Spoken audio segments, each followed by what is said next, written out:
Donc je m'appelle Laurence de Frise et je suis une ingénieure agronome. Donc je travaille depuis 2 ans pour AVSF à Madagascar. Précisément, mes termes de référence consistent à accompagner les équipes pour définir les stratégies, les méthodologies, les méthodes d'animation et de construction des plans d'aménagement de terroir. Alors qu'est-ce que c'est ces plans d'aménagement de terroir? En fait, ce sont des plans, comme le nom l'indique, qui visent à assurer l'utilisation durable d'une portion de territoire. Et là, à Madagascar, vu les problématiques liées à la perte de biodiversité, perte de fertilité des sols et à l'érosion, c'est surtout ces thématiques-là qui sont touchées, d'autant plus qu'on travaille essentiellement avec des agriculteurs, des paysans. Et donc les problématiques principales auxquelles ils sont confrontés, ce sont celles-là, puisque leur objectif est bien sûr de produire, d'avoir un rendement qui soit correct. Et ce qu'on constate, c'est qu'il y a une diminution dans beaucoup de zones de ces rendements due à ces phénomènes justement d'érosion, de perte de fertilité des sols.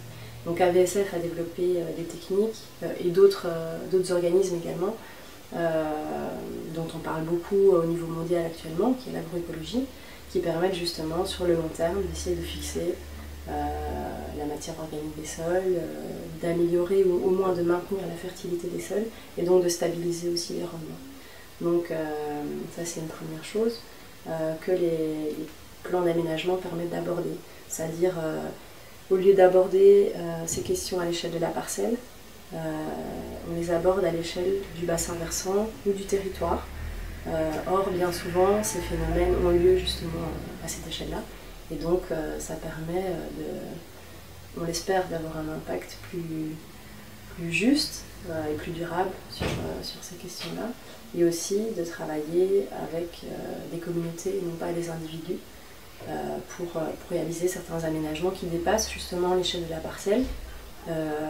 Comme par exemple des reboisements de certains bassins versants qui touchent diverses parcelles, donc quand je dis parcelles, c'est donc des propriétés en fait de différentes personnes, ou bien de réaliser aussi des aménagements anti-érosifs pour bloquer les phénomènes d'ensablement ou d'érosion qui touchent certains champs et qui donc diminuent les rendements.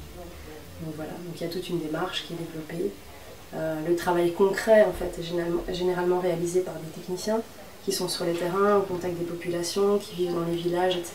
Donc il y a en fait une importance très grande qui est donnée au dialogue et à la présence continue, à la confiance avec les gens. Donc l'idée n'est pas d'arriver et d'imposer des solutions techniques toutes faites, parce que de toute façon ça ne marche pas en général, mais c'est surtout d'écouter, de comprendre vraiment les problèmes qui sont rencontrés par les gens et ensemble avec eux essayer d'identifier des solutions.